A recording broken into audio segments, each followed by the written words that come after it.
விவசாயிகளுக்கு பணிவான வணக்கம். இப்போ நாம் உளுந்தூர்பேட்டை வட்டம் உளுந்தூர்பேட்டை பிற்காவுக்குள்ள இடத்துல இருக்கிறோம். உளுந்தூர்பேட்டை தாலுகாவுக்கு உட்பட்ட உளுந்தூர்பேட்டை டவுன் பஞ்சாயத்து லிமிட்லேயே இருக்கோம்.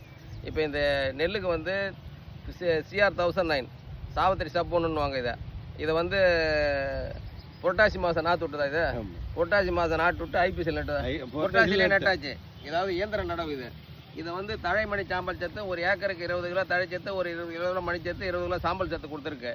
இது வந்து மேல் உரம் வந்து அமோனியா சல்ஃபேட் கொஞ்சம் கொடுத்துருக்கு.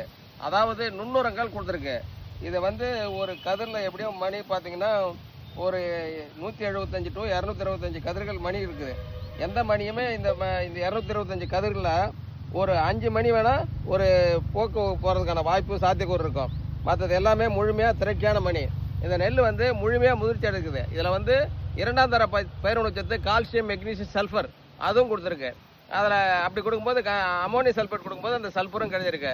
அதனால் அதாவது நீர்ப்பாசனமும் சரியான நீர்ப்பாசனம் அவரை காட்டுப்பா. நீர்ப்பாசனமும் சரியான நீர்ப்பாசனம். நீர் மாதிரியே நீர் கட்டு நிறைய வரும் நெல் கட்டுன்ற மாதிரி நீர்ப்பாசனத்துக்கு அந்த நீர் காப்பாளர் வந்து நல்லா தண்ணி கட்டி நல்லபடியாக கொண்டு வந்திருக்காரு. தேவையான நேரத்தில் வடிகால் வசதி ஏற்படுத்தி நல்லபடியாக கொண்டு வந்திருக்காரு. மற்றபடி இதில் வந்து எந்த விதமான பூச்சிகளோ நோய்களோ தாக்குதல் கிடையாது. அதாவது கரெக்டாக பொருளாதார சேத நிலையை அறிஞ்சு மருந்தடிச்சிருக்கு. சிக்கனமான அளவான உரம் தான் பலமான மகசூல். நன்றி, வணக்கம்.